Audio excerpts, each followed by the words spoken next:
natural. See, the things that we're talking about, clairvoyance, telepathy, these are childish tricks. That's not what we're referring to.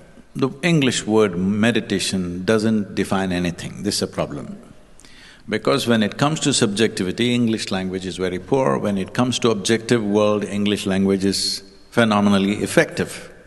Having said that, if someone closes their eyes and sits, generally people say, oh, he or she is meditating. You can close your eyes and do japa, tapa, dharana, dhyana, samadhi, shunya, samyama. Well, these are all distinct states which are taught and transmitted in a systematic way, not just some, some mumbo-jumbo way that I try to redefine the word miracle, but you're sticking to the religious form of miracle. I'm not going there, let's leave that word. Let's say magical experiences. Because magic can still be explained, but it's still magical in our experience. Leaving that aside, we can clearly transmit these aspects distinctly from one to the other. If they come to a dharana initiation, we will do only dharana. If they come to dhyana, we'll do only dhyana. If they come to samyama, we do only samyama. Distinctly different states that a human being can experience. Is all this about electrical activity? Someday, I think, the scientists must invest enough time to study these things, not with the attitude of proving or disproving it, but just by looking at it. Just simply looking at it without making conclusions, because conclusions are coming from what present things that we know, what data that we have.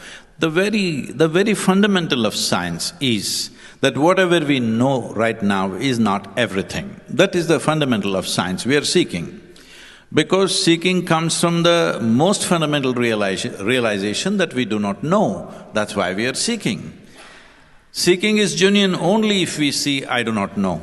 If I'm seeking this or that, I already know it is there, I'm looking for confirmation, that's not seeking, we're just making it up.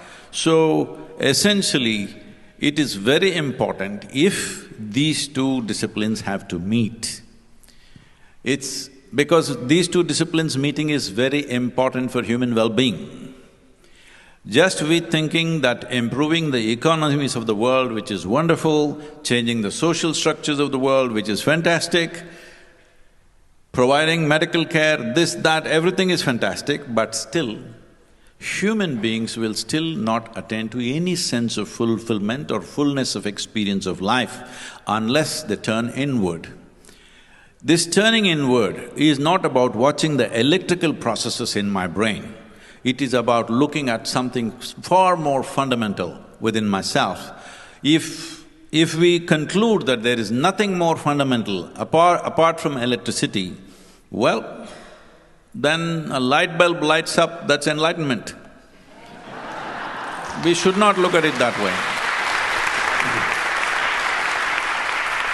Now, because we must understand this whole thing is coming from, I'm sorry if I'm making some generalization, it is a generalization, but I'm saying this contextually.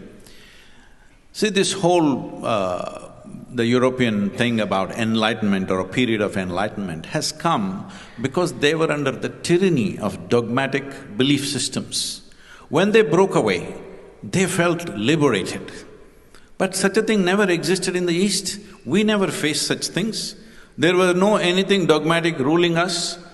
Thinking and, thinking to whatever extent we can was always free for us. So we never thought thinking free is enlightenment. For us, enlightenment is a much more profound process. So, breaking away from dogma and thinking freely, it's a basic human right, I don't call that enlightenment.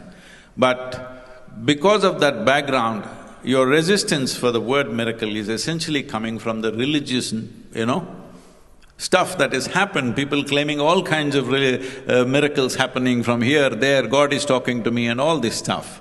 We are not talking about that, we are not talking about clairvoyance, we are not talking about telepathy, please use the telephone. Don't compete with the telephone company, all right? So, But is there something more profound to human existence than physiological and psychological drama? In my experience,